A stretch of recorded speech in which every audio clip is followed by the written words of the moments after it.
Reddit, what is your creepy story of living alone or being alone in the house? My fiancé and I purchased a foreclosed home in a not-so-great neighborhood a few years back. We ignored the area because of the great price but now realize we were idiots because of things like this. I'm lying in bed, barely awake while watching TV. Fiancé is still at work so I can't sleep. It's 2 a.m. and I'm barely dozing to the crime show that was on when I hear scratching at the window.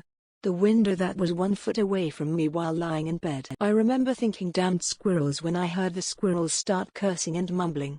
Then the sound of a screwdriver lifting the window frame starts up. I start screaming bloody murder that I have a gun and I'm calling the cops.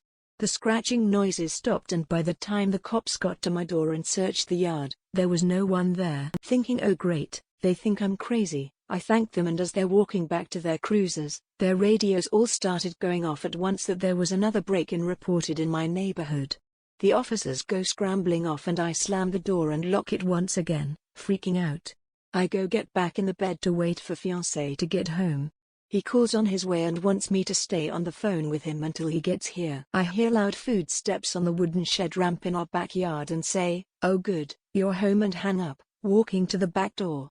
He called me straight back and told me he still wasn't even in the neighborhood, so once again, I'm calling 911 and losing my shit.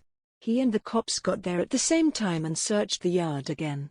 Apparently, they'd been getting calls all night about some meth head trying to break into the same few houses all night with a screwdriver. They'd been one step behind him the whole night and had cruisers everywhere.